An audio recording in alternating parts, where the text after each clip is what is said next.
Um, Picture this for a second. You're sitting at your desk, Hmm. or, maybe you're staring at a grid of faces on a team video call, and the news drops. Oh, the dreaded news. Right. The most reliable, brilliant person on your team. I mean, the one who just holds everything together without ever breaking a sweat. They just hand in their notice Out of nowhere. completely out of nowhere. Yeah. There's no warning, no like dramatic arguments in the break room, no obvious dissatisfaction at all. They are just gone. Yeah, and management is always just left completely bewildered by it. Exactly. They're scrambling to figure out how they missed the signs. So today, we are doing a deep dive into the baffling phenomenon of why top-tier employees suddenly quit out of nowhere. Or, well, at least why it feels like it's out of nowhere to the people in charge. Because it is a shock to the system when it happens, right? Right. But the reality is, it's almost never as sudden as it looks from the outside. Right. The departure is really just the final visible step of a very long, totally invisible process. Which brings us to our grounding source for today. We're looking at a really fascinating research paper by Dr. Jonathan H. Westover. It's titled The Hidden Crisis of Silent Disengagement Among High Performers. It's such a great paper. Yeah, it really is. And our mission today is to help you understand the psychological mechanics behind why your best colleagues, or, depending on how your week is going, maybe even you are mentally checking out. Yeah, that's the real question. And more importantly, we are going to extract the data-backed strategies that can actually prevent this. Okay, let's unpack this. The core premise Dr. Westover presents is that high performers leave slowly before they leave suddenly. Yeah, that is the perfect framework. And to really grasp this, we have to set the right visual tone for you here. Okay, set the scene. When we talk about disengagement, people immediately picture like loud, disruptive behavior. Right, yeah, like passive-aggressive emails or... Exactly, missed deadlines or someone loudly complaining about the boss in the hallway. But what we are looking at today is a quiet, invisible erosion of commitment. It's silent. Yes, it is a slow fade that flies entirely under the radar of leadership, and yet it is quietly costing organizations millions of dollars. It's fascinating because the research draws a really stark line between silent disengagement and, like, active disengagement. Yeah, active is loud. It's obvious. Right. But silent disengagement is defined entirely by the absence of extra behaviors, not the presence of bad ones. High performers who are silently disengaging, they basically just stop offering what the paper calls discretionary effort. And discretionary effort is, it's essentially the lifeblood of any highly functional team. What does that actually look like on the ground? Well, it encompasses all those voluntary extra-mile behaviors that go far beyond the strict boundaries of a job description. Like the stuff you don't get paid extra to do. Exactly. We were talking about proactive problem solving or, taking a younger colleague under your wing to mentor them, or even just suggesting a tiny process tweak that saves everyone 2 hours a week, or raising your hand for a really challenging cross-functional project. And when top talent silently disengages, they just stop doing all of that. To just stop. Completely. But the reason management totally misses it is that they maintain their baseline adequacy. They still hit their targets. Right. They show up to the meeting on time. Their deliverables are still technically flawless. So a manager glances at their output and mistakenly assumes, oh, they're still highly engaged. Yeah, it's a huge blind spot. It's like putting your smartphone in low power mode. Oh, that's a good way to look at it. Right, because it still makes calls and sends texts perfectly fine. So if you just glance at the screen, it looks like it's operating normally. Yeah, the screen is on. But all the background syncing, the automatic app updates, the extra visual features, they're completely shut off to preserve energy. Just save the battery. Exactly. And the user just doesn't realize it until they actually try to use an advanced feature and realize, wait, the phone has been running on bare minimum survival mode for weeks. What's fascinating here is how fundamentally different this state is from burnout, even though leaders constantly confuse the two. They aren't the same thing. No, not at all. Burnout is a depletion of your actual capacity. It is a profound emotional exhaustion where an employee literally cannot do the work anymore because chronic stress has just drained their cognitive resources. The tank is empty. Exactly. Silent disengagement, on the other hand, is a protective withdrawal of commitment. The capacity is actually still there. Oh, wow. So they could do it if they wanted to. Yes. The mental battery isn't empty, but the employee is consciously, or maybe subconsciously, choosing to restrict access to it because of a breached psychological contract. I found that concept of the psychological contract incredibly revealing. It explains so much. It really does. It's this unwritten, reciprocal set of expectations between an employee and an employer. It's not, the official HR document you sign on day one about your salary. No, it's way deeper than that. Right. For high performers, this unwritten contract includes expectations around being recognized for exceptional work, being given meaningful tasks rather than just, like, busy work. Yeah, and seeing leadership actively invest in their long-term growth. And when an organization consistently fails to meet those unwritten expectations, the employee perceives it as a deep breach of trust. It's a betrayal, essentially. Right. So as a self-protective mechanism, they withdraw their extra effort, they look at the dynamic and basically conclude, well, if the organization is only going to give me the absolute baseline level of validation, I am only going to give them the baseline level of output. It's completely logical when you look at it that way. But management's natural reaction is usually to try and fix the employee, right? Yeah. Like, what's wrong with Bob? Yes, always. But Dr. Westover's paper points out that the problem isn't the worker. It's where the manager is looking. It's this attention asymmetry trap. And the underlying numbers on this are incredibly revealing.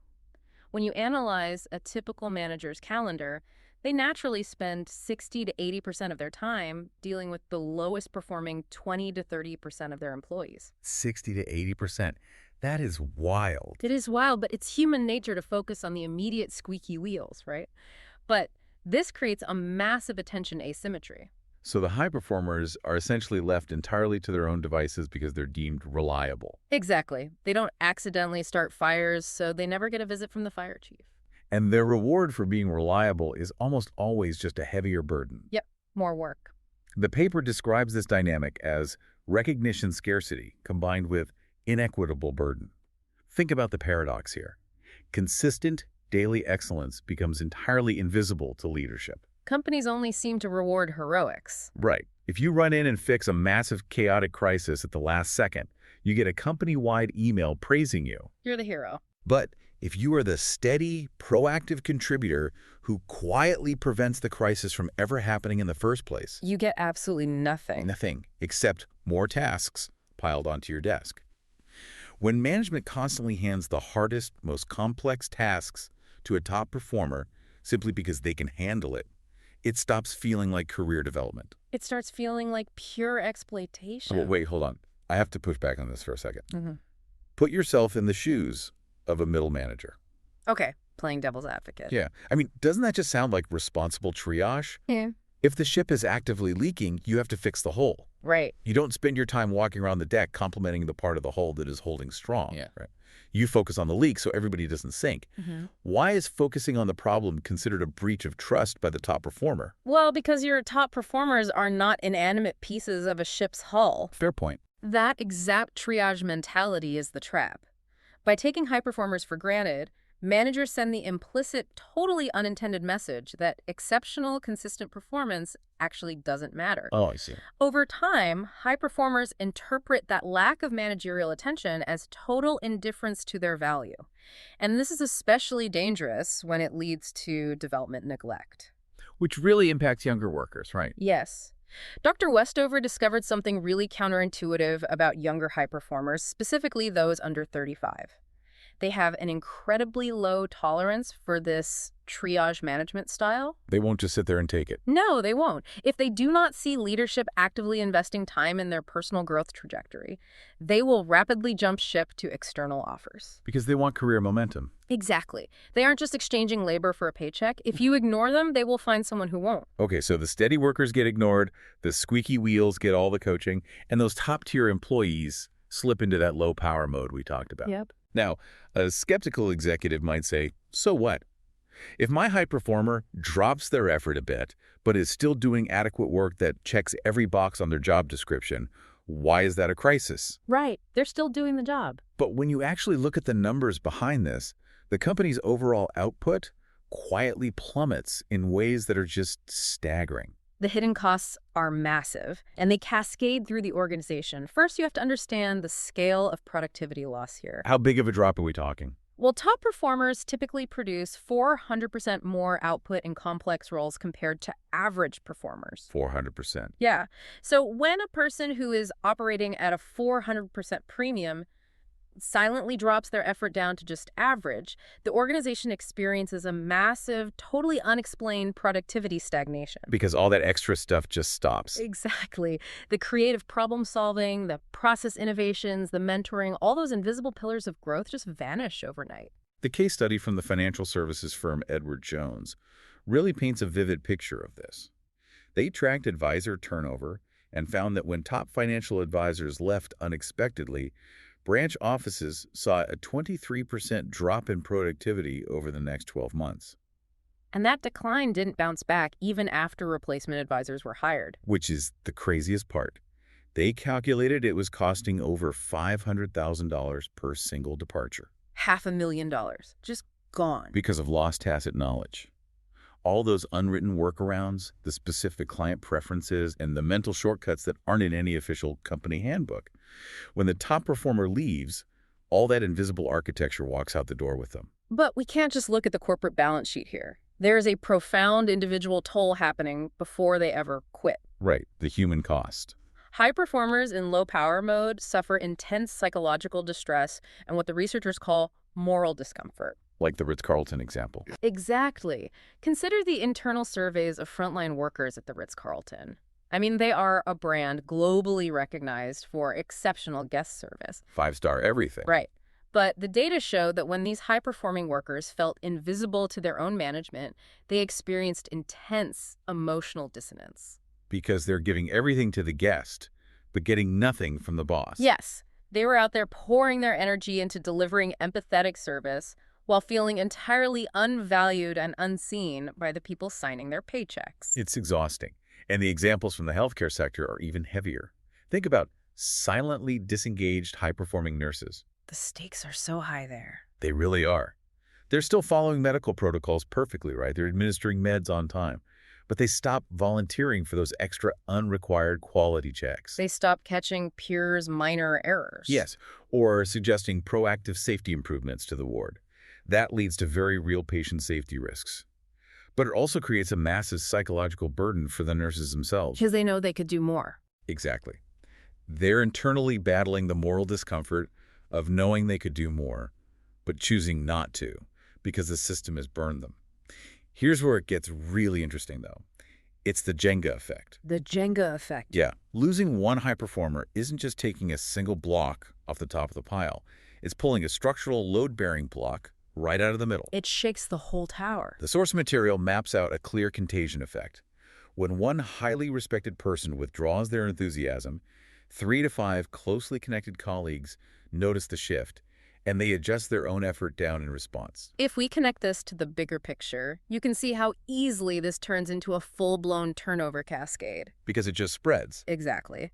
The most dangerous moment for a company isn't the day the top performer quits. It's the week after. Why the week after? Because the remaining top performers watch closely to see how leadership reacts. If the managers act completely surprised by the resignation, the remaining high performers have a sudden realization. Wow, leadership truly has no idea what is happening on the ground. Precisely. It shatters their confidence in management entirely. The data shows this prompts those remaining top performers to start returning recruiters' calls. And then they leave too. Usually voluntarily within the next 6 to 18 months, it is a slow-motion domino effect. This shifts our focus to the most crucial part of the deep dive.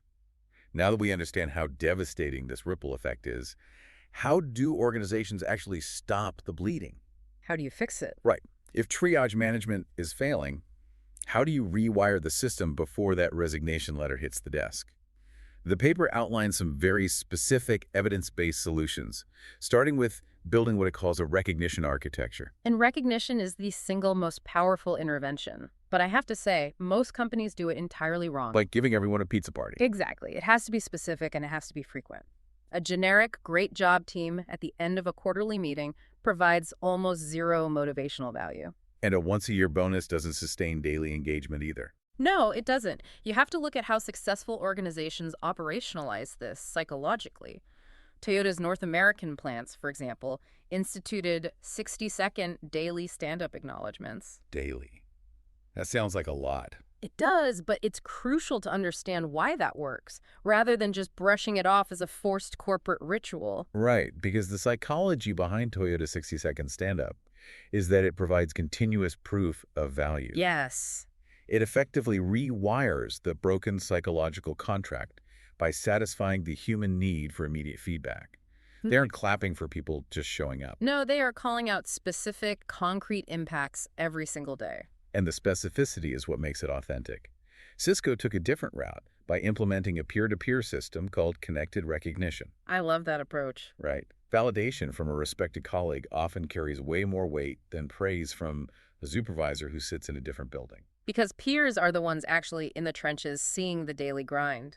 Exactly. And the metrics from Salesforce really drive this home. They found that bi-weekly, specific recognition from a manager reduced top performer turnover by 27%.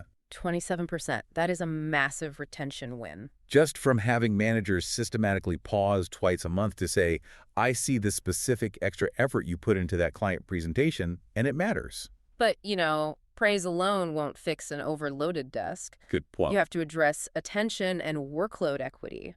Microsoft tackled this head-on when they realized their managerial attention asymmetry was driving their best talent out the door. What did they do? They instituted a manager excellence standard that literally requires managers to spend 30% of their one-on-one time specifically with their top 30% of performers. Just by forcing managers to reallocate their calendar time, to actively look away from the squeaky wheels and focus on the quiet engines driving the team, Microsoft saw a 31% drop in voluntary turnover. It stops managers from punishing their best people with neglect. It totally reminds me of the cultural rule at W.L. Gore, the company that makes Gore-Tex. Oh, right. Their leadership mantra is, water the flowers, not just the weeds. You have to actively tend to the things that are growing well. But tending to those flowers doesn't mean drowning them either. Right. Charles Schwab noticed their top financial consultants were burning out because they were constantly being handed the most complex, demanding client portfolios. Because they're the only ones who could handle it. Exactly. So Schwab implemented a complexity weighting strategy. If a top performer was given a highly difficult client, their overall workload was explicitly reduced in other routine areas to balance it out. It's a structural guarantee that giving someone a hard task doesn't just mean giving them an overloaded schedule. Yep. Which ties perfectly into psychological contract maintenance. PricewaterhouseCoopers discovered their high performers were leaving because of broken promises. Promises that managers had casually made over coffee and then completely forgotten about. That happens all the time. All the time. So to stop this, PwC started using structured career template to document these conversations, creating total transparency and accountability for both the manager and the employee. So what does this all mean? That's the million-dollar question. If I am a manager listening to this right now, how do I actually offer an ambitious stretch assignment to my best person without them feeling like I am just dumping more work on them because they're reliable? Well, that is the vital difference between exploitation and genuine development. Okay, break that down for us. A stretch assignment only functions as a growth opportunity if it comes with three things: explicit coaching support, visible recognition, and protected boundaries. Let's focus on that last one, protected boundaries. That means the manager actually has to step in and play defense, right? Precisely. Managers have to actively say no to other departments on behalf of their high performer. So you can't just add to their plate. No, if you give your best employee a stretch assignment, you cannot just add it to their existing pile. You have to actively remove a lower priority task from their plate. And tie it back to their goals. Yes, you have to explicitly connect this new assignment to the career goals you documented with them. If you skip the defense and skip the alignment, it is just exploitation dressed up as an opportunity. And believe me, your employee will see right through it. We have covered so much ground today. What we've learned from Dr. Westover's research is that top talent doesn't usually leave because of money, and they definitely don't leave overnight. No, it's a slow burn. They leave because they were treated as invisible while they were present. They leave because their steady, consistent excellence was rewarded with managerial neglect and an ever-increasing burden of work. Exactly. So whether you are a leader who needs to start auditing your calendar right now to see if you're only watering the weeds, or maybe you are a high performer who suddenly realizes why you've been feeling so exhausted despite hitting all your targets, the data is clear. You can't run on low power mode forever. This raises an important question for anyone in a leadership position. Are you managing your team, or are you just managing the daily crises? That's a tough mirror to look into. It is, but leadership effectiveness isn't just about running around solving squeaky wheel problems.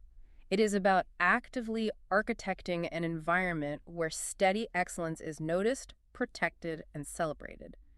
If you only ever pay attention to the fires, you are basically telling your team that the only way to be seen is to spark one. Wow. I want to leave you, the listener, with one final thought to mull over. The research we discussed today heavily focuses on how the organization can fix silent disengagement to protect its bottom line and keep the Jenga tower from collapsing. Right, from the corporate view. But what if we look at it entirely from the employee's perspective? Is it possible that silent disengagement isn't always a corporate crisis to be fixed, but rather a healthy, necessary evolutionary step for modern workers? Oh, that's an interesting angle. Right. Maybe stepping into low power mode is a necessary way for you to finally detach your personal self-worth from your corporate output, allowing you to reclaim your identity outside of your labor. Setting boundaries. It's exactly. If an organization refuses to protect a high performer's boundaries, maybe silent disengagement is just the workers successfully protecting themselves. It is something to think about the next time you feel the urge to go above and beyond for a company that might not even notice.